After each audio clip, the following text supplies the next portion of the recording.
जय हिंद। आज के इस वीडियो में हम लोग 12वीं कक्षा के मनोविज्ञान विषय के चैप्टर नंबर 11 पर परिचर्चा करेंगे। मनोविज्ञान चैप्टर नंबर 11 जिसका नाम है मनोचिकित्सा के विभिन्न दृष्टिकोण, मनोगतिक व व्यवहार चिकित्सा। मनोचिकित्सा के विभिन्न दृष्टिकोण,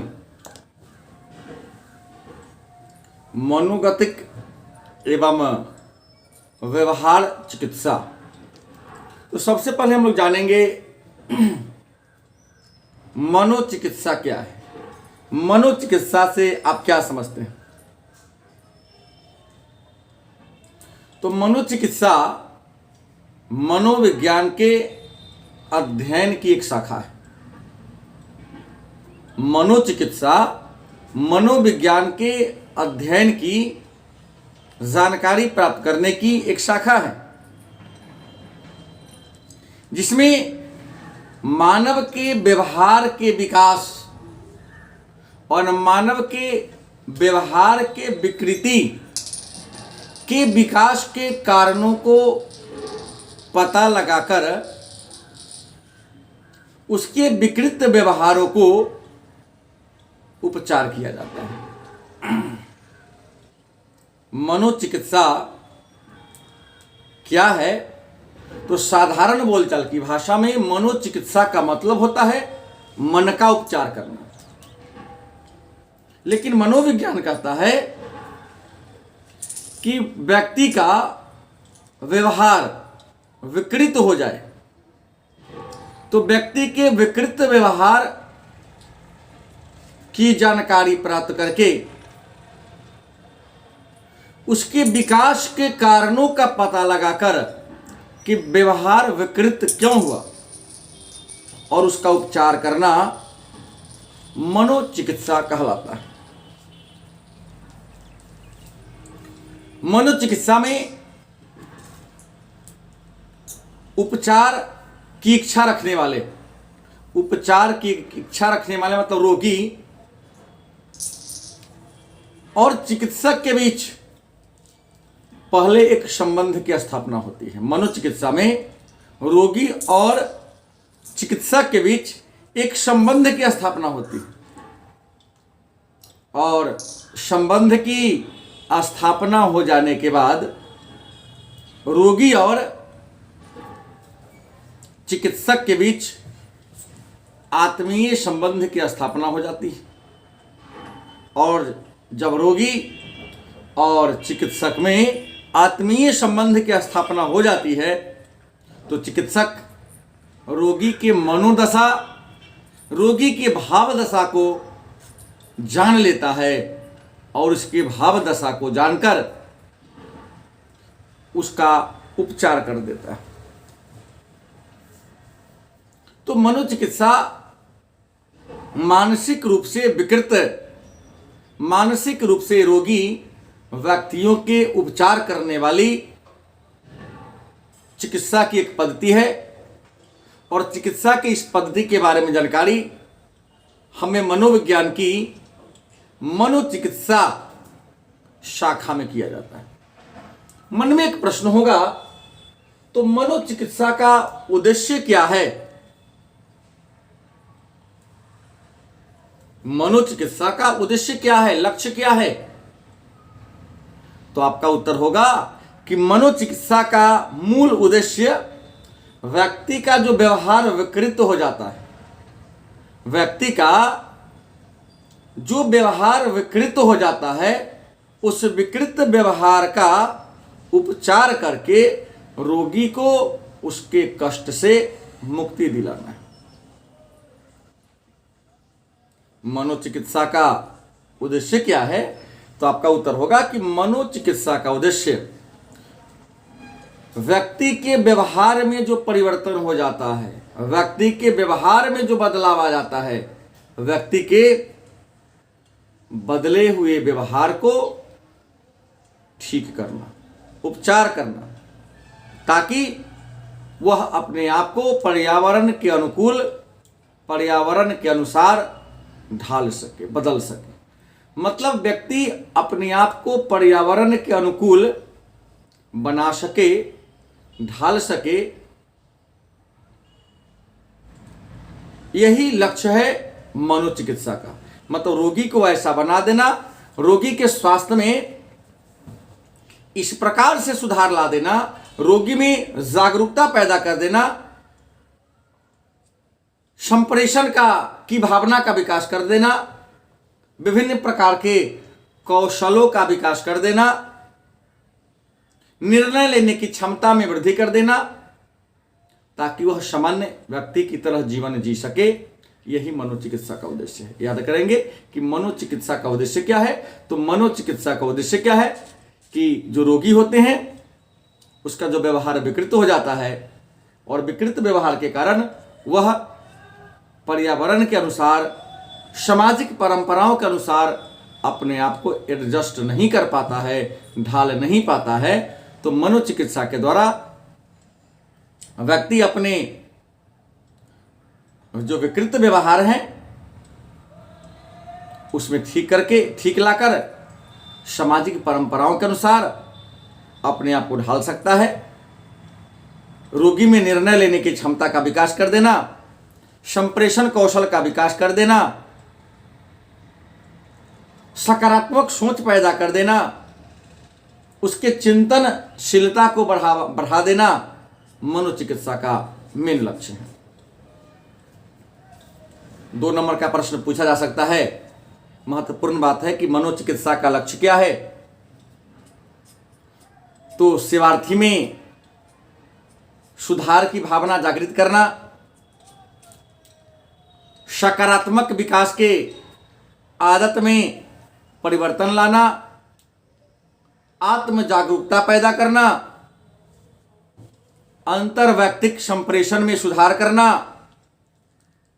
निर्णय लेने की क्षमता की भावना का विकास करना, संवेगात्मक दबाव को कम करना, जीवन में विकल्पों के प्रति सकारात्मक रवैया को अपनाना,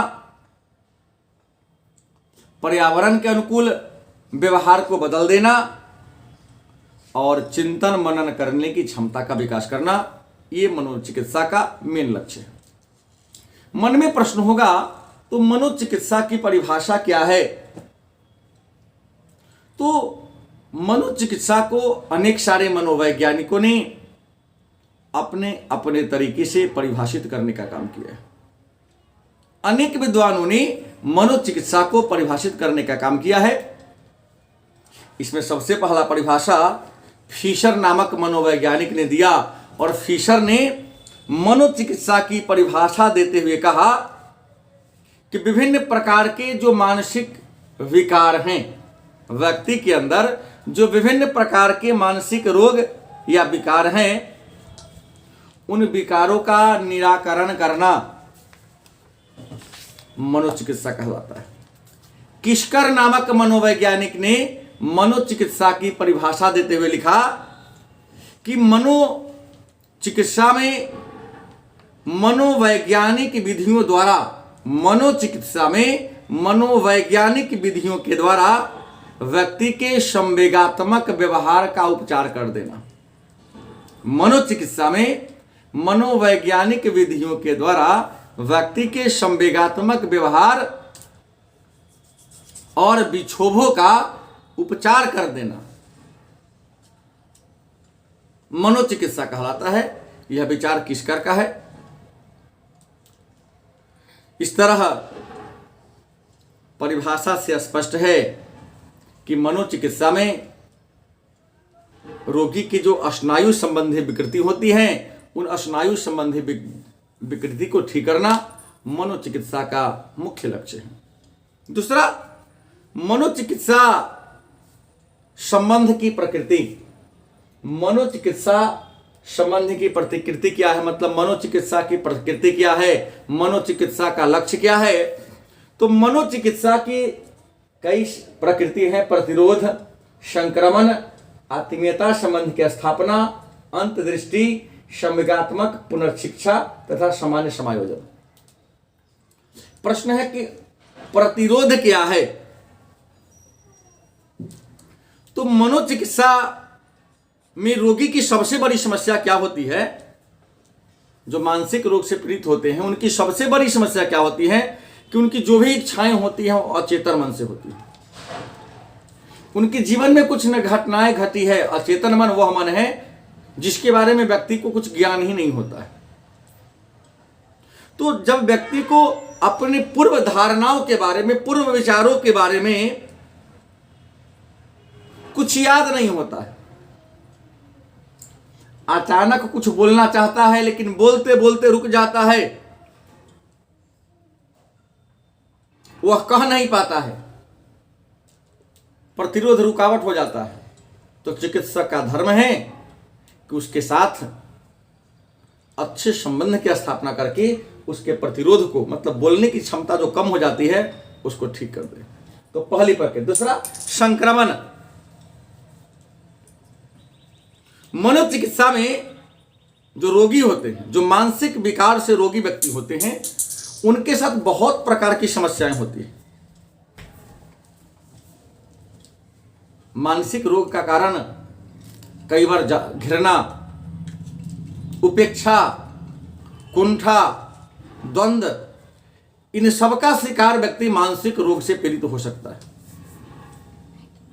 तो घृणा के कारण, कुंठा के कारण, विभिन्न प्रकार के सामाजिक और आर्थिक समस्याओं के कारण व्यक्ति संक्रमण के दौर से गुजर रहा होता है, समस्या के दौर से गुजर रहा होता है। तो मनोचिकित्सा का लक्ष्य है कि व्यक्ति को उन प्रकार के संक्रमण से क्या करते हैं, मुक्ति दिला दे, बाहर निकाल दे, आत्मीयता संबंध की स्थापना करना। मनोचिकित्सा का मुख्य उद्देश्य क्या है कि मानसिक रोग से जो पीड़ित व्यक्ति होते हैं वह सामान्य नहीं होते हैं, उस सामान्य स्थिति में भी असामान्य व्यवहार करते हैं।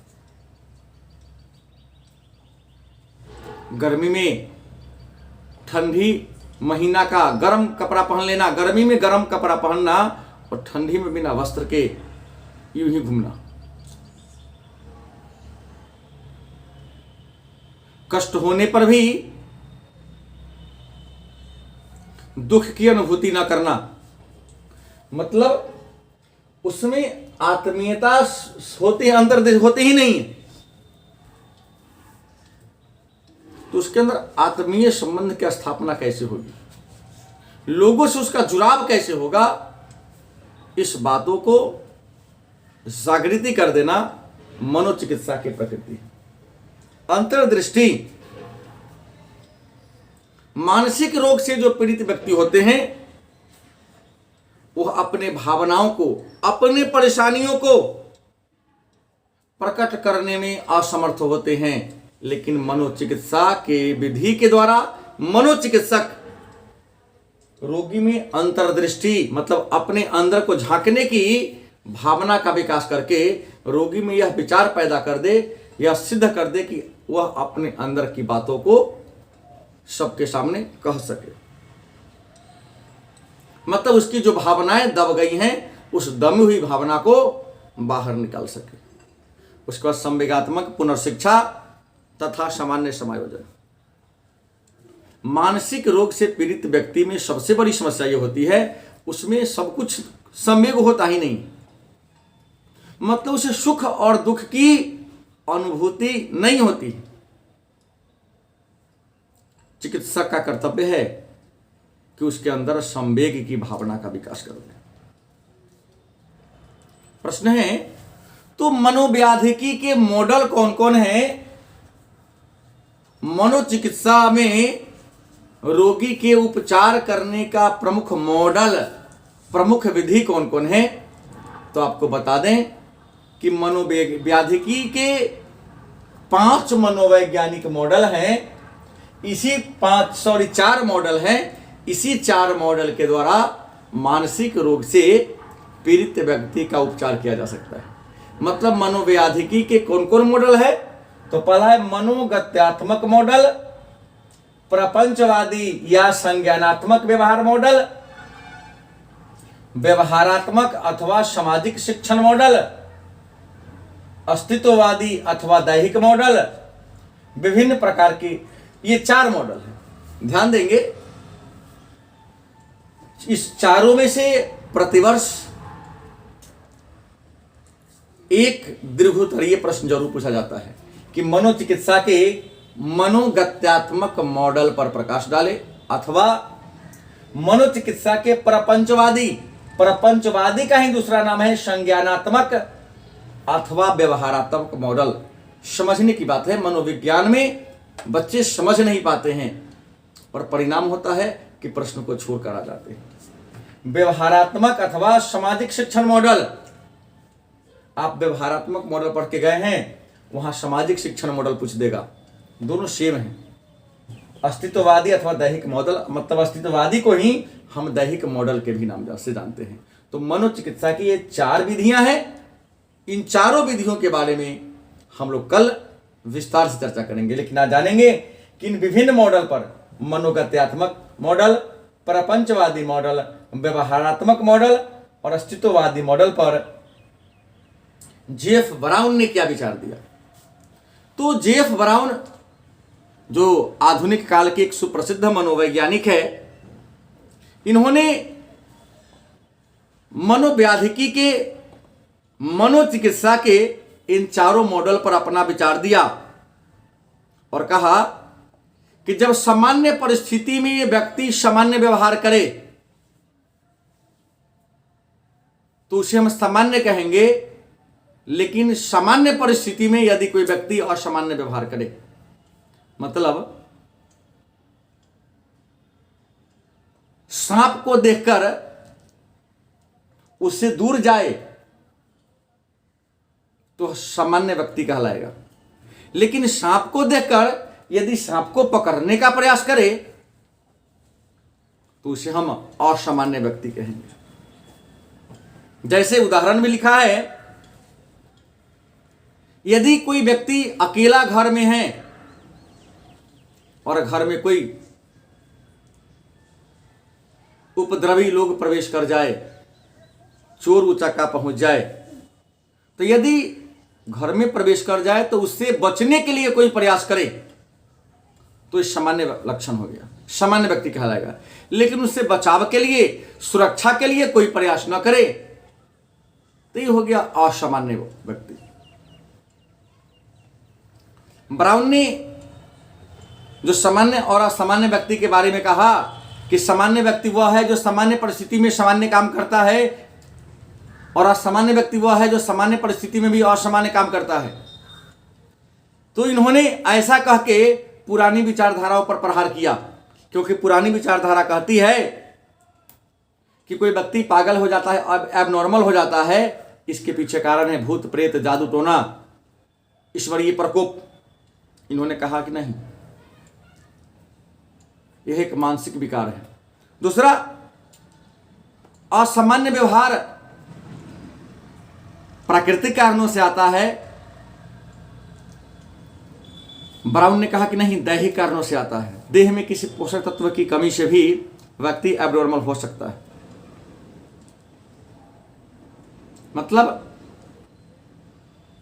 ब्राउन महोदय ने सामान्य और असामान्य व्यक्ति के बारे में एक वैज्ञानिक दृष्टिकोण प्रस्तुत किया था, और जो पुरानी विचारधाराएं समाज में चली आ रही थी उन विचारधाराओं को समाप्त करने का काम किया। तो कल के क्लास में हम लोग मनोव्याधिकी के ये 4 मॉडल हैं, इन चारों मॉडल के बारे में विस्तार से चर्चा करेंगे। धन्यवाद।